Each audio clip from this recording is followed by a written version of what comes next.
Good morning, friends.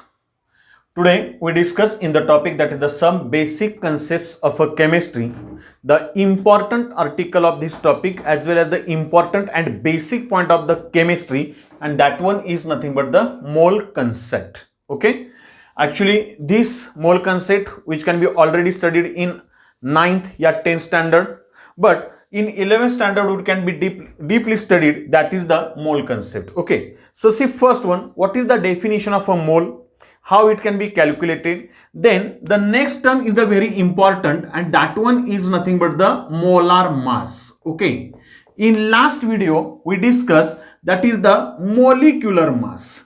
Okay, molecular mass and molar mass, they are different from each other. We can be discuss that one. ठीक आहे, आता याच्यामध्ये आपल्याला काय करायचं, see first one mole concept आपल्याला शिकायचा आहे. तर मोल म्हणजे काय ते आपण नंतर बघूया. एक साधं एक्झाम्पल घेऊया. Suppose we can carried out any chemical reaction like H2 plus Cl2.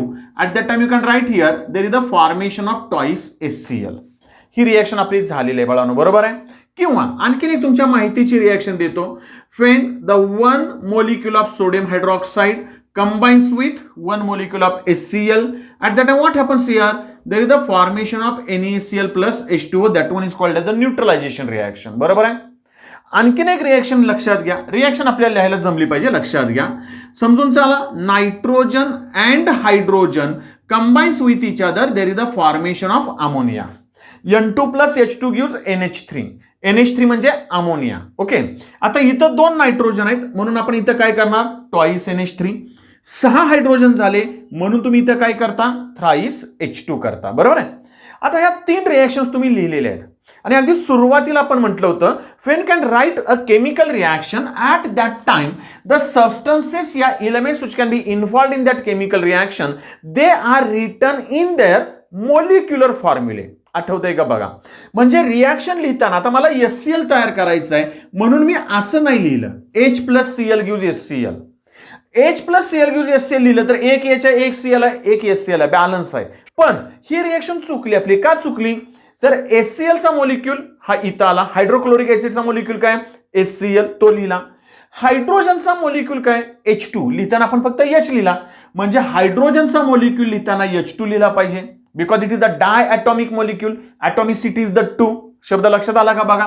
क्लोरीनचा molecule घेतला, इट इज ऑल्सो डायॲटॉमिक, म्हणून आपण लिहिलं H2 plus Cl2 gives. आता बॅलन्सिंगला तुम्हाला इथं काय लिहावं लागेल, ट्वाइस HCl. लक्षात आलं. मग एखादी केमिकल रिएक्शन आता वाचायची आहे मला, मी नुसतं असं नाही म्हणून चालत, hydrogen plus chlorine gives HCl या हायड्रोक्लोरिक ऍसिड. मला जर का ती मॉलिक्यूलच्या फॉर्म मध्ये वाचायची असेल तर मी काय म्हणणार बघा, जरा थोडंसं लक्ष द्या. मी एक मॉलिक्यूल कोणाचा घेतलाय, हायड्रोजनचा. मी इथं काय म्हटलं, one molecule of hydrogen. Okay, reacts with one molecule of chlorine. बरोबर बाळांनो, to gives 2 molecules of hydrochloric acid. म्हणजे रिएक्शन वाचताना मी कशी वाचली, तर 1 molecule of hydrogen combines with 1 molecule of chlorine to produce 2 molecules of hydrochloric acid या 2 molecules of HCl. इथपर्यंत आयडिया क्लिअर. आता जरा थोडंसं लक्ष देत आहे का बघा. मला एक सांगा, मला हायड्रोजन आणि क्लोरीन मध्ये रिएक्शन करायचे. हायड्रोजन आणि क्लोरीन मध्ये रिएक्शन करताना मी हायड्रोजनचा एक मॉलिक्यूल आणि क्लोरीनचा एक मॉलिक्यूल पॉसिबल आहे का रे मला. ऍक्च्युअली जर तसा विचार केला तर आपण शिकलोय की when can consider the atom is the smallest particle of an element which cannot be seen by naked eyes. आपल्याला उघड्या डोळ्यानं दिसतच नाही. Molecule it is also smallest particle of a substance which cannot be also seen by naked eyes. म्हणजे इथं आपल्याला molecule सुद्धा दिसत नाही. मग मला असं सांगा, समजून चला हायड्रोजन गॅस आहे, क्लोरीन गॅस आहे, मग मी असं करेन का रे, इकडून हात घेतला की एक मॉलिक्यूल हायड्रोजनचा आला, इकडून हात घेतला की एक मॉलिक्यूल क्लोरीनचा आला, दोघांची टक्कर केली आणि लगेच HCl तयार झाला. Is it possible? नाही होणार. प्रॅक्टिकली रिएक्शन जर मला घ्यायची असेल तर बाबांनो मी हायड्रोजनचा एक मॉलिक्यूल घेऊ शकत नाही. लक्षात घ्या, क्लोरीनचा एक मॉलिक्यूल घेऊ शकत नाही. मी काय म्हणतो, लक्ष देताय का बघा, हे आपल्याला पहिल्यांदा डोक्यात पाहिजे. म्हणजे इथं आपल्याला आता याचे तर तयार व्हायचा भाग नंतरचाच आहे. मग मॉलिक्यूल लेवलवर रिएक्शन तुम्ही लिहिताना मॉलिक्युलर लेवलवर, पण प्रॅक्टिकली आपण ही कॅरीड आउट नाही ना करू शकत. तसंच इथं घेऊ आपण, बघूया आता. 1 molecule of NaOH reacts with 1 molecule of HCl to gives 1 molecule of NaCl plus 1 molecule of water. पण 1 molecule of NaOH आणि 1 molecule of HCl, आता हे तर दोन तुम्ही केमिकल्स लॅबमध्ये बघितलंय. हायड्रोक्लोरिक ऍसिड HCl बघितलंय. बाबांनो, एक थेंब HCl घेतलं ना, अगदी बारीक ड्रॉप HClचा, तरी त्याच्यामध्ये लाखो करोडो मोलिक्युल्स असतील. एक थेंब NaOH सोल्युशन घेतलं तरी त्याच्यामध्ये लाखो करोडो मोलिक्युल्स असतील. मग असं पॉसिबल आहे का रे की 1 molecule of HCl reacts with 1 molecule of NaOH? घेऊ शकतो का आपण? नाही. आपण घेताना काय करतो? 2 ml, 3 ml, 10 ml, whatever. म्हणजे एक लक्षात घ्या, you can return that the chemical, you can write that the chemical reaction in molecular formulae, but that chemical reaction cannot be carried out practically. Practically आपण molecule लेवलवर त्याची carried out करत नाही. पहिला पॉइंट क्लिअर. आता इथंही तसंच म्हणता येईल आपल्याला. 1 molecule of nitrogen combines with 3 molecules of hydrogen. लक्षात येतंय का बघा? 2 gives 2 molecules of ammonia. म्हणजे थोडक्यात ह्या रिॲक्शन ज्या आपण लिहिल्या ना, ह्या रिॲक्शन लिहायचं प्रॅक्टिस आपल्याला झालंच पाहिजे बाळांनो. पण त्याच्याबरोबर एक गोष्ट लक्षात घ्या की मोलिक्युलर लेवलवर आपल्याला रिॲक्शन कॅरिड आउट करता येत नाही प्रॅक्टिकली, आणि म्हणून एक नवीन युनिट आलं, and that unit is called as a mole. What is the mole? See first one. लक्षात येतंय का बघा? मोल म्हणजे नेमकं काय? ओके, आता समजून चला. फॉर एक्झाम्पल तुम्हाला एक आयडिया देतो. कन्सिडर करा, मी आपण गेल्या वेळेस असं म्हटलं होतं ॲटॉमिक मासच्या वेळेस की मी 1 किलो ज्वारी घेतली. बघा लक्षात घ्या, 1 किलो ज्वारी घेतली तर मी 1 किलो ज्वारी मोजू शकतोय. बरोबर आहे माझं? आणि मी असंही करू शकतो, 1 किलो ज्वारीमध्ये किती ज्वारीचे दाणे आहेत, बरोबर आहे, तेही मोजू शकतो. समजून चला, मी असं म्हटलं 1 किलो ज्वारीमध्ये कन्सिडर करा, आपण म्हटलं होतं 1 किलो ज्वारीमध्ये 5000 जर का एक म्हणजे ज्वारीचे दाणे असतील, तर मी एका दाण्याचे वजन कॅल्क्युलेट करू शकतो का नाही रे? कारण का 1000 ग्रॅम काय झालं त्या ज्वारीचं वजन, डिवायडेड बाय किती आहेत तर 5000, म्हणजे 1/5 इज इक्वल टू 0.2 ग्रॅम हे एका दाण्याचं वजन येईल. हे आपण एक एक्झाम्पल म्हणून घेतोय. म्हणजे एक ज्वारीचा दाणा घेतला आणि तुम्ही जर का त्या समजून चला वेट बॉक्सवर ठेवला असा तर वजन मिळणार नाही. पण तुम्ही काय केलं, एकदम बंच घेतला आणि मग त्याच्यातल्या एकाचं वजन काढलं. तसं समजून चला, मला रिॲक्शन कॅरिड आउट करताना मी मॉलिक्यूल नाही घेऊ शकत, पण मी मॉलिक्यूलचा जर असा बंच तयार केला तर मात्र मी काय करू शकतो, रिॲक्शन करू शकतो. साधं एक्झाम्पल घ्या ना बाळांनो. 5वीला आपण बोललेलं आठवतंय का बघा? माझ्या माहितीप्रमाणे झालं असेल की 5वी मध्ये आपण एक एक्सपेरिमेंट पण असेल, तुम्हाला आता आहे का नाही माहित नाही, पण आपण नाही का म्हटलं की 2 असे समजून चला बलून घेतले, असे काडीला अडकवले, एक बलून न फुगवता ठेवला आणि दुसरा जर आपण फुगवला आणि तो जर अडकवला तर काय होतं, फुगवलेला बलून जरा थोडा खाली जातो. यावरून तुम्ही काय म्हणता, हवेला वजन आहे. आठवतंय का बघा? म्हणजे तुम्ही त्याच्यामध्ये जी हवा भरली, थोडक्यात आपण फुकून भरतो असं, कार्बन डायऑक्साईड भरला, मग त्याचं काही ना काहीतरी मास असेल ना. म्हणजे प्रत्येक याला वजन आहे. मग तुम्ही एका मॉलिक्यूलचं नाही घेऊ शकत प्रॅक्टिकली. मग तुम्ही जर त्याचा बंच घेतला, लक्षात येतंय का बघा, त्याला एका ठराविक क्वांटिटीमध्ये घेतलं तर जे युनिट येईल ना बाळांनो, त्याला काय म्हणायचं, मोल म्हणायचं. लक्षात आलं? म्हणजे mole, what is the mole? See first one. अजूनही आपण डेफिनेशन त्याची केलेली नाहीये, पण मोल म्हणजे काय नेमकं समजून घ्या. लक्षात येतंय का बघा? आणि मोलचं जर युनिट घेतलं ना तर ते लिहिताना फक्त काय लिहायचं, MOL असं लिहायचं. MOLE म्हणजे ही त्याची काय झाली, डेफिनेशनची आपण काय म्हणून त्याची सुरुवात आहे. इथपर्यंत आयडिया क्लिअर? आता मोल म्हणजे नेमकं काय? See first one. ऍक्च्युअली तुम्हाला ॲटॉमिक मास आणि मोलिक्युलर मास मध्ये म्हटलं मी की if you can consider the carbon 12 which can be used as a standard element. आठवतंय का बघा? And you can take the 1/12 part of that carbon 12. आठवलं का? ॲटॉमिक मासची डेफिनिशन झाली आपली, मोलिक्युलर मासची डेफिनिशन झालेली आहे. लक्षात येतंय का बाळांनो? बघा आता आपण इथं घेताना जर कार्बन 12 घेतला, ॲटॉमिक मास आणि मोलिक्युलर माससाठी आपण ते घेतलं. ह्याला स्टँडर्ड का घेतला तर याचं वजन भरतो 12 ग्रॅम. बरोबर आहे? किती भरतं? 12 ग्रॅम. जर मी कार्बन 12 ग्रॅम घेतला तर तो कार्बनचा झाला 1 मोल. बघा मी काय म्हणतोय, मी कार्बन जर 12 ग्रॅम घेतला तर तो कार्बनचा काय झाला, 1 मोल. म्हणून मी लिहिताना काय म्हटलं की carbon can be having the mass 12 gram per मोल. मी काय म्हणतो, लक्षात येतंय का बाळांनो? बघा इथपर्यंत आयडिया क्लिअर? म्हणजे मी इथं आता काय केलं तर when you can take the 1 mole of carbon, मी बघा काय म्हणतोय 1 mole of carbon which can be having mass it is equal to 12 gram. हे मला माहिती आहे कारण मी स्टँडर्ड एलिमेंट म्हणून वापरलंय, ते सायंटिस्टनी, मी नाही वापरलं, सायंटिस्टनी वापरलं, बरोबर आहे. म्हणजे 1 mole of carbon is equal to काय 12 ग्रॅम ऑफ कार्बन. ओके, आता जरा थोडासा विचार करा, जर मी कार्बन घेतला आणि त्याचं मास मी 12 ग्रॅम घेतलं, बघा मी काय म्हणतोय, तर या 12 ग्रॅम मध्ये कार्बनचे किती ऍटम्स आहेत हे मला शोधून काढायचं आहे. मी काय आयडिया केली बघा, लक्षात घ्या, कार्बनचे किती ऍटम्स आहेत हे मला शोधून काढायचं आहे. पण मला माहिती आहे ना, एका कार्बनचं मास जर मला दिलं असेल, बघा किती दिलंय, तर it is nothing but the mass of 1 atom of carbon, okay, is equal to किती असतं, it is at about the 1.99 into 10⁻⁻23 gram. आठवतंय का बघा, हे आपण बोललोय, पाठ करू नका रे बाळांनो, तुम्हाला काय पाठ करायचं ते सांगतो. आता माझं गंमत अशी आहे की मी तुम्हाला सगळं तर शिकवलं पाहिजे अगदी डिटेलमध्ये, पण 11वी साठी आपल्याला परीक्षेसाठी काय करायचं तो भाग वेगळा आहे, पण सीईटीची तयारी पण आपल्याला काय करायची ती लक्षात आली पाहिजे. एका ॲटमचं मास आपल्याला एवढं दिलंय 1.99 इंटू 10, 99च्या पुढे आणखीन फिगर आहेत, काही गरज नाही आपल्याला, 1.99 इंटू 10⁻⁻23, बरोबर आहे, ग्रॅम मध्ये एका ॲटमचं मास. आणि मी किती ग्रॅम घेतलाय कार्बन, तर 12 ग्रॅम घेतलाय. मग 12 ग्रॅम कार्बन मध्ये किती ॲटम्स असतील, तर मी इथं 12 ग्रॅम पर मोल डिवायडेड बाय 1.99 इंटू 10⁻⁻23 ह्याचं युनिट येईल ग्रॅम पर ॲटम, बरोबर आहे, कारण एवढे ग्रॅम्स ॲटम पर ॲटम, एवढं ग्रॅम वजन आहे एका ॲटमचं. लक्षात येतंय का बघा.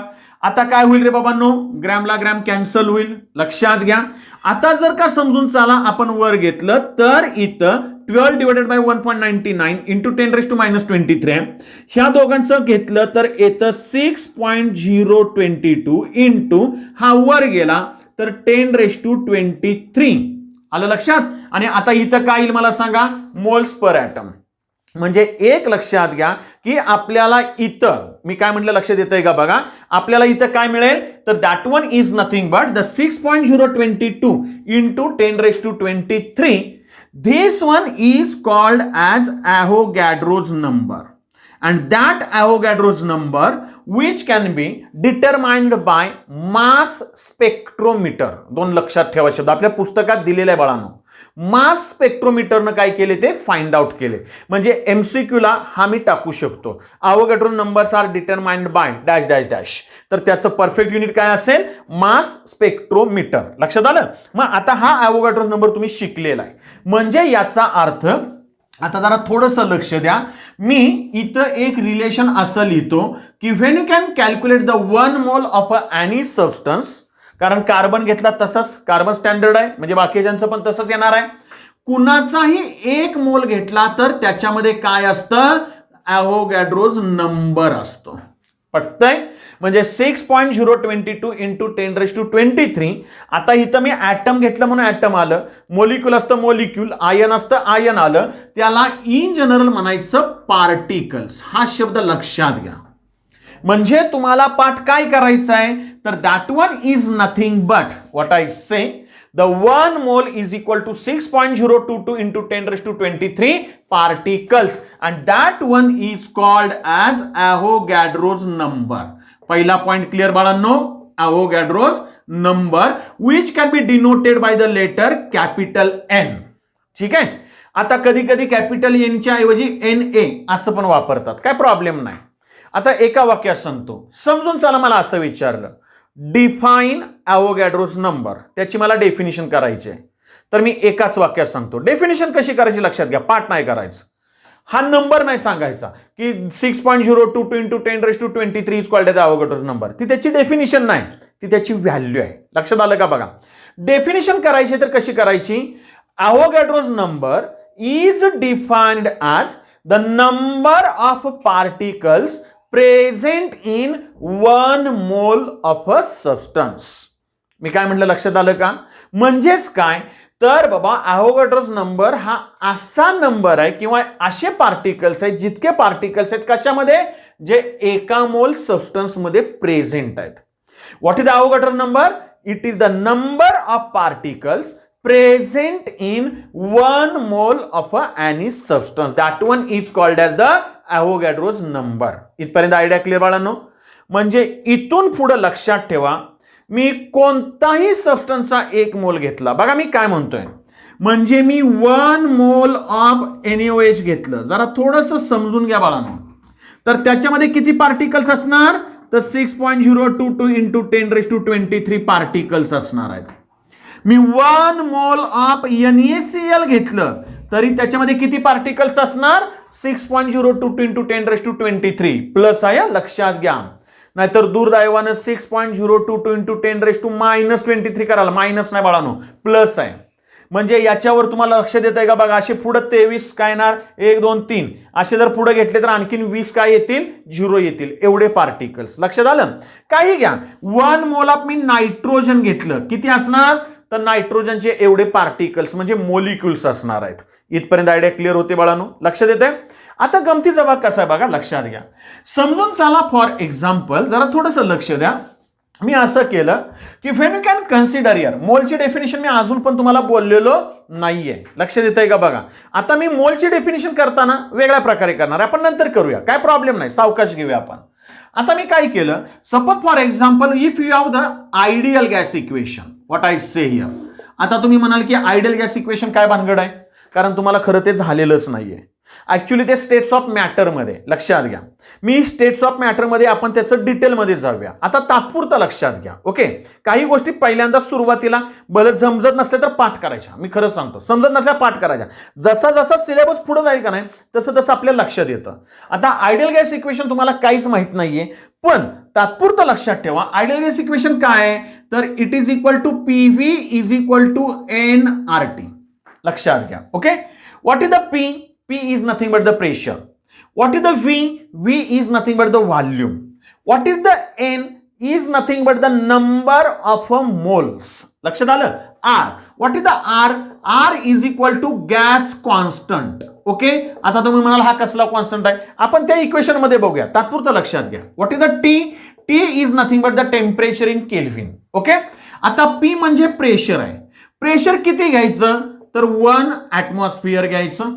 टेम्परेचर किती घ्यायचं बाळांनो, तर इट इज द 273 केल्विन, या you can say 0 degree Celsius. 0.15 चा विचार जास्त काही करत बसू नका, पुन्हा एकदा सांगतो, कारण आपल्याला माहिती आहे degree Celsius is nothing but the काय असतं, 0 degree Celsius is equal to 273 kelvin. बरोबर आहे? आता मला एक काम करा, समजून चाला, जर का मी व्हॉल्यूम कॅल्क्युलेट केला, मला करायचं आहे बघा, तर इक्वेशन काय येईल, nRT अपॉन P. लक्षात आलं? आता गंमत सांगतो तुम्हाला, जरा थोडं लक्ष द्या. टेम्परेचरची व्हॅल्यू मी किती घेतली, तर 273. जरा मी अगोदर टेम्परेचर लिहितो, मल्टिप्लाइड बाय, किंवा पाहिजे तर इथं नुसतं असं लिहितो, परत आणखी तुम्हाला कन्फ्युजन नको. आधी n लिहितो, n multiplied by r. r म्हणजे काय, गॅस कॉन्स्टंट आहे. व्हॉल्यूम जर का समजून चाला तुम्ही लिटर मध्ये मोजताय किंवा DM क्यूब मध्ये मोजताय, युनिट झालेलं आहे आपलं, तर प्रेशर आणि व्हॉल्यूम लिटर आणि प्रेशर ऍटमॉस्फिअर मध्ये, तर गॅस कॉन्स्टंटचं युनिट येतं लिटर ऍटमॉस्फिअर. लक्षात घ्या. बरोबर आहे? आता काय आहे, तर याची व्हॅल्यू किती आहे, 0.0821. पाठ हळूहळू होऊन जाते, टेन्शन घ्यायचं नाही. तुम्ही म्हणाल की सर आता आम्हाला काय झालं नाही, हे पुढल्या टॉपिक मध्ये होणार आहे, याच्यानंतर आपण तोच टॉपिक घेणार आहे, त्यावेळेस ह्या व्हॅल्यूज पाठ होतात. लक्षात घ्या. तात्पुरतं शिकायचं तुम्हाला मी सांगितलं तेवढंच पाठ करायचं. बघा हे पाठ करायचं, बाकीचं जे मी बडबडतोय ना ते फक्त ऐकायचं, अर्थात सोडून नाही द्यायचं. लक्षात घ्या. आता समजून चला, ही व्हॅल्यू मी R ची घेतली तर किती येणार आहे, तर 0.0821. Okay, litre atmosphere. T is equal to किती आहे, तर 273 केल्विन डिवायडेड बाय प्रेशर किती, 1 ऍटमॉस्फिअर. लक्षात येतंय का बघा? ठीक आहे.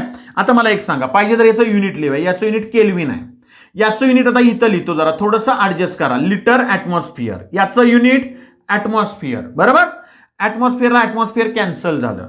आता n इज इक्वल टू माहित नाही, तुम्ही जर का नाही या दोघांचं मल्टिप्लिकेशन केलं, डिवायडेड बाय 1 आहे, 0.0821 मल्टिप्लाइड बाय 273 केलं तर व्हॅल्यू येते 22.4. आणि इथं व्हॉल्यूम आहे, व्हॉल्यूमचं युनिट येणार आहे लिटर. लक्ष देतंय का बघा. बरोबर आहे. आता इथं आलं केल्विन मध्ये, कितीला तर 273 केल्विनला. आणि n ची व्हॅल्यू जर का आपण 1 घेतली, आता मुद्दा म्हणून लिहितो 1, तर एका मोलचा volume n is equal to 1 घेतलं. मी आता काय म्हणतोय ते लक्ष देतंय का बघा. एका मोलचा व्हॉल्यूम कधी, ज्या वेळेस तुम्ही प्रेशर 1 ॲटमॉस्फिअर आणि टेम्परेचर 273 केल्विन घेता. म्हणजे मी इथं लिहितो at 1 atmospheric pressure and 273 kelvin. लक्षात आलं का बघा. The 1 mole of any gas is equal to किती येतं, 22.4 dm³ किंवा 22.4 लिटर. मी काय म्हटलं बाळांनो, कळलं का. जरा थोडंसं लक्षात घ्या. 1 मोल, एका मोल गॅसचा, लक्षात आलं, कोणत्याही गॅसचा मी 1 मोल घेतला कधी, at 1 atmospheric pressure and at 273 kelvin, तर त्या एका मोल गॅसचा व्हॉल्यूम किती भरतो, 22.4 dm³. कधी, लक्षात आलं. ह्या दोन कंडिशन मेंटेन केल्या तर समजून घ्या. म्हणजे मी असं म्हणू का रे बाळांनो, की 1 मोल इज इक्वल टू किती येतं, 22.4 dm³ at 1 atmospheric pressure and 273 kelvin. बरोबर. ही जी दोन वापरली ना, यांना म्हणायचं standard temperature pressure. What is the STP? See first one. STP म्हणजे काय, standard temperature pressure. Sometimes in NCERT it can be given as NTP. What is the NTP? Normal temperature pressure. What are the standard temperature pressure? See first one. मी परत बोलतोय, काही गोष्टी सावकाश समजून घ्या. एकदा समजल्या तर खूप सोप्या आहेत.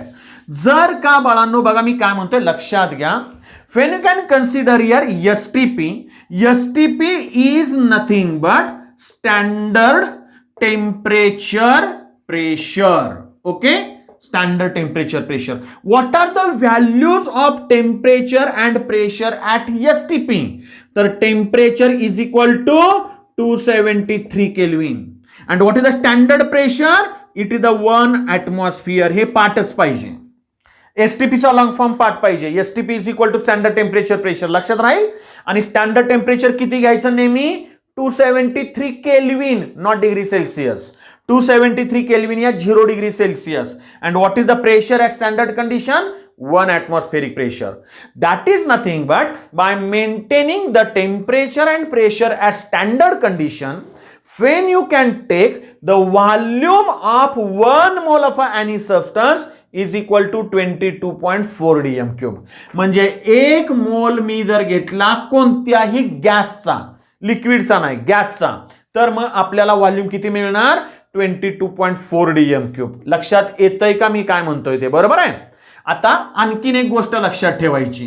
1 मोल इज इक्वल टू काय येतं, तर मी एखादा सबस्टन्स घेतला, कुठलाही सबस्टन्स घ्या किंवा कोणालाही घ्या, या 2-3 गोष्टी बाळांनो क्लिअर करा. लक्षात घ्या, समजून चाला. जर का मी नायट्रोजन घेतला N2, बघा, तर एका नायट्रोजनचं तुम्हाला ॲटॉमिक मास आपण या साईडला लिस्ट लिहिली होती, आठवतंय का. एका नायट्रोजनचं वजन किती असतं, 14. म्हणजे 2 नायट्रोजन जर मी घेतलं तर मला वजन किती मिळणार, 28. आणि याला जर युनिट आपण ग्रॅम दिलं, बरोबर आहे. बघा मी काय म्हणतोय, तर याला म्हणायचं त्याचं मोलार मास. लक्षात घ्या, ही एक नवीन टर्म आपल्याला घ्यायची आहे.